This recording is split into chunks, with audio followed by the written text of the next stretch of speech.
Well, this multi-year investigation targeted members of two Sureños street gangs in Oakland, and residents were shocked. OPD was there as well, even an ambulance on scene. We're not quite sure why that's there. There's about 10 FBI agents who are inside this house.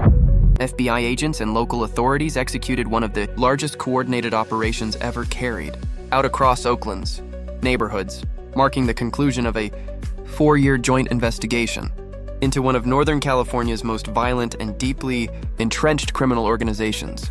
Just before sunrise, FBI SWAT teams working alongside Oakland Police Department tactical units surrounded multiple residences along Colo Street and Fruitvale Avenue, locations long identified as fortified safe houses for the Oakland Sureños, a violent street and prison-based gang operating under the command of the Mexican Mafia, also known as La M. Within minutes, flashbang grenades lit up the early morning darkness as agents breached reinforced doors and pulled suspects from their homes at gunpoint. Neighbors reported hearing commands shouted in both Spanish and English as armored vehicles rumbled down narrow residential lanes.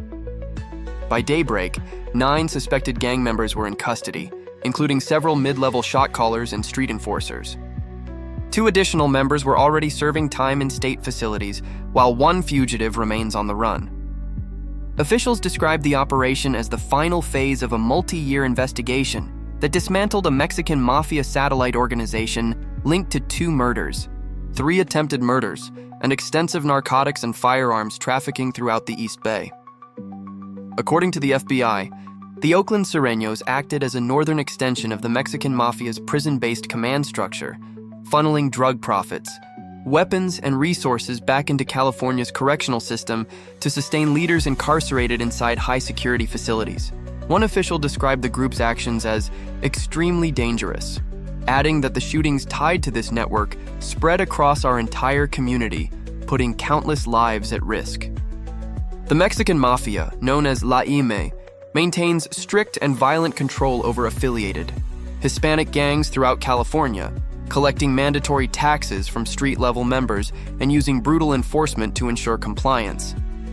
Federal prosecutors say the Oakland cell mirrored this exact command model on the outside, functioning as a direct operational arm of the Mexican Mafia, using coded communications, cartel partnerships, and organized violence to protect its narcotics trade.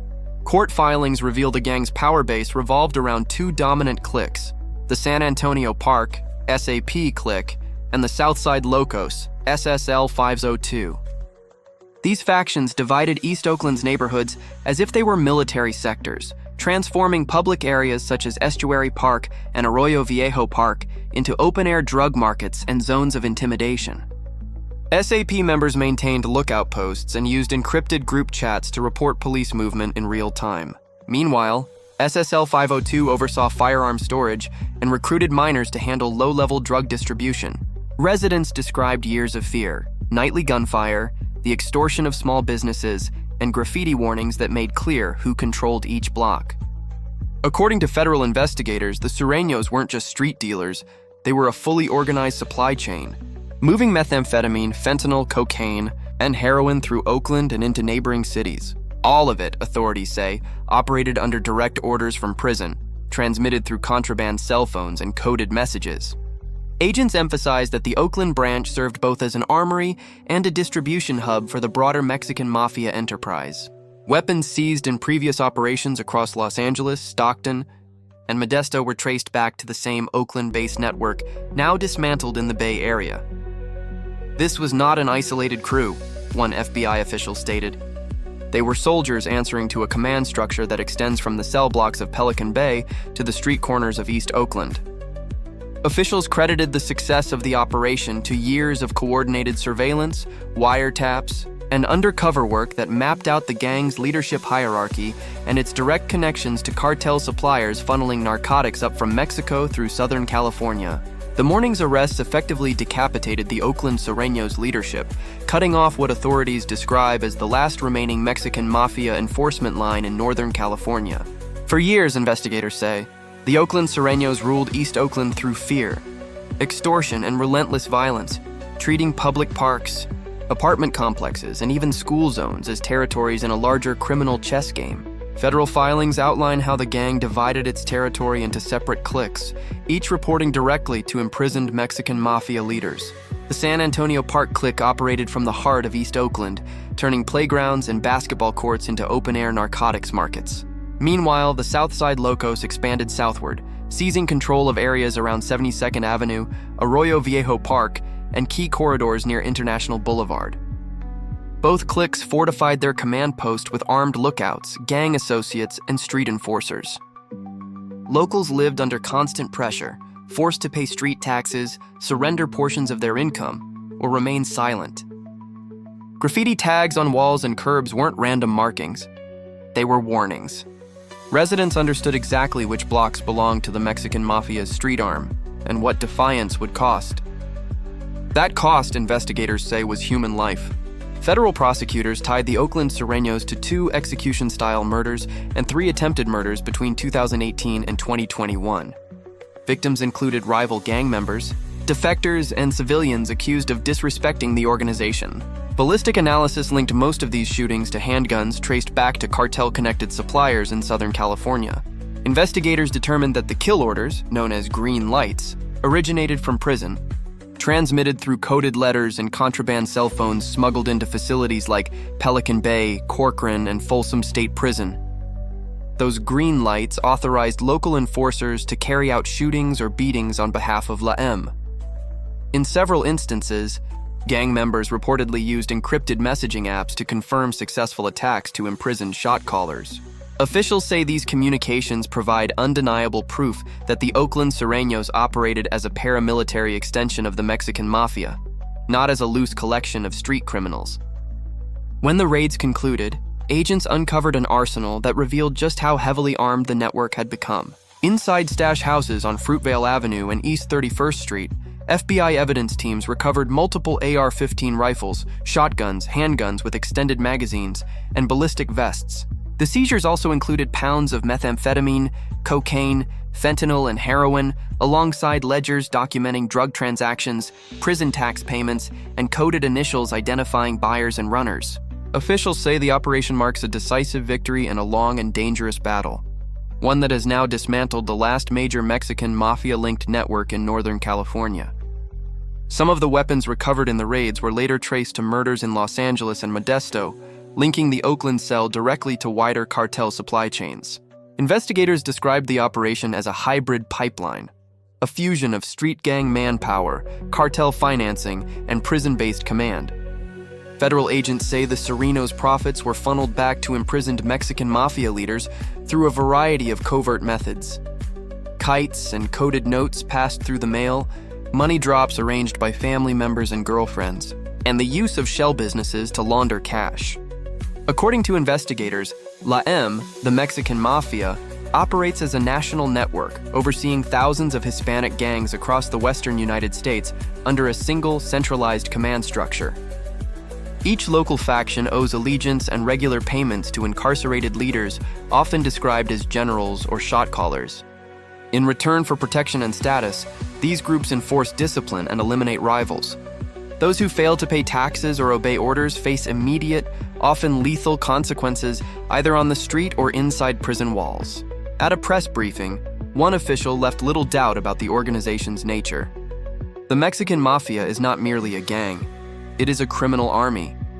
And, he added, the Oakland cell was one of its forward operating bases. The FBI maintained that dismantling the Sureños' East Bay command will significantly weaken La M's ability to move narcotics, collect extortion payments, and maintain control over regional Hispanic street gangs. Agents described the disruption as the most significant Mexican Mafia blow in Northern California in more than a decade. By sunrise, the Bay Area Safe Streets Task Force, working alongside Oakland Police, the DEA, and Homeland Security Investigations, announced that the central command structure of the Oakland Sureños had been effectively neutralized.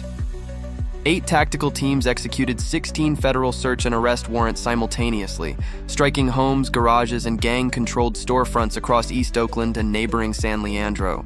Agents seized dozens of firearms, large quantities of narcotics, ledgers and digital transaction records, and multiple cell phones used to coordinate operations between incarcerated leaders and street lieutenants.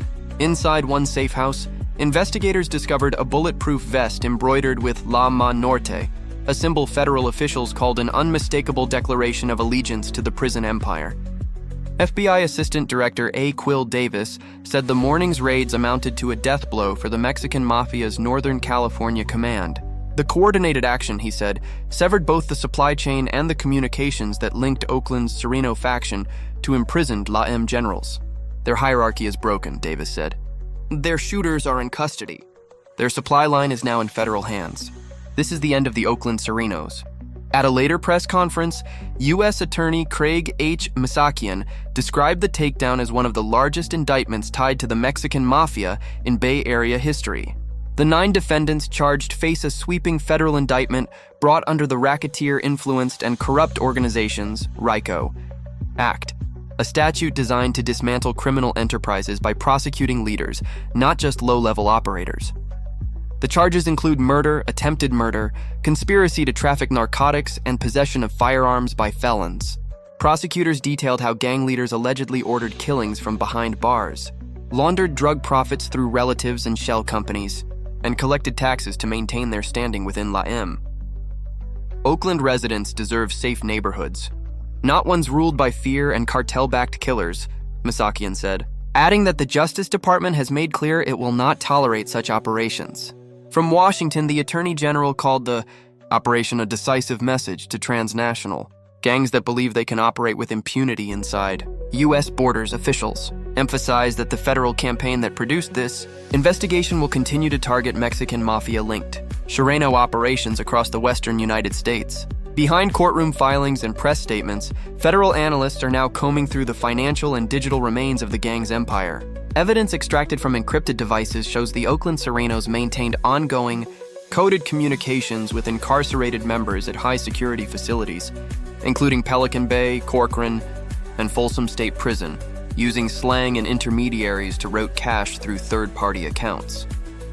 The FBI's digital forensics teams and the IRS Criminal Investigation Division are tracing those money flows to identify higher-tier facilitators still embedded in the system. These weren't street-corner dealers, one agent said. They were logisticians, people who knew how to move drugs, guns, and money across counties without leaving fingerprints. Authorities confirmed that multiple suspects have already agreed to cooperate with federal investigators in exchange for reduced sentences, an outcome that could produce testimony leading to additional indictments within California's prison hierarchy. The raid's aftermath has delivered a complicated mix of relief and lingering fear across Oakland neighborhoods. Some residents say the arrests produced an immediate visible change. Gang graffiti began to disappear almost overnight. Others warned that remnants of the Sureños' organization remain, scattered across smaller cells that are now under heavy federal surveillance. Law enforcement agencies across the Bay Area are coordinating closely to prevent regrouping, while community task forces prepare to reclaim and restore areas once dominated by gang control. The Justice Department confirmed that seized funds, forfeited properties, and vehicles tied to the gang will be redirected to community programs and victim assistance efforts in East Oakland. In the words of one FBI official, "These were not street thugs. They were soldiers in a prison army. And tonight that army has fallen. But our mission doesn't end here. We will stay on these streets until every last remnant of that command structure is gone."